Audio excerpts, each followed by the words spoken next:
ঈদুল ফিতরের নামাজ হয়েছে। প্রশাসনের কাছ থেকে আপনারা কতটা সহযোগিতা পেয়েছেন সেটা আপনারা যদি জানাতেন তো খুব ভালো হতো। সেক্রেটারি সাহেবের কাছ থেকে শুনতে যাচ্ছি।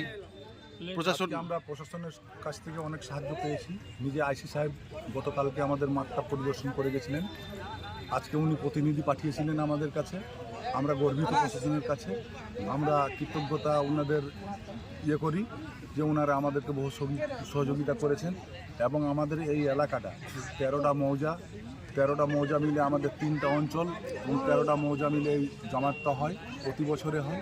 এই জমাতে প্রায় 10,000-এর উপর মানুষ আজকে অংশগ্রহণ করেছেন এবং সুস্থভাবে এবং শান্তিভাবে আমরা সেই ঈদুল ফিতরটা আজকে আমরা পালন করলাম।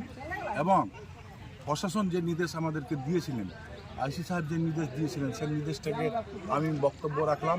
আমি আমার জামায়াতের লোককে, আমার সমাজের লোককে আমি নিজের দিক থেকে আমরা নিজে সতর্ক করলাম যেন আমরা কোনো গুজবে কান না দিই, কোনো পরিচালনায় আমরা যেন কান না দিই। আমরা সুস্থভাবে যেন আমরা আজকে নামাজ পড়লাম এবং আজকের দিনটা আমরা যেন খুশিতে আমরা সবাই পার করতে পারি, এই আদেশটাই আমি জামায়াতকে দিলাম।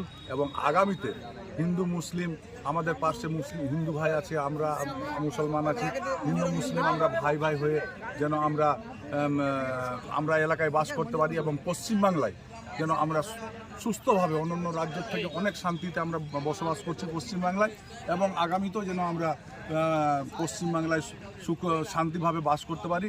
আমি হিন্দু ভাইদেরকেও বলবো যে আমরা অন্যান্য রাজ্যের মতো নয়, আমরা বাঙালি মুসলিম হোক, বাঙালি হিন্দু হোক, আমরা খুব সচেতন।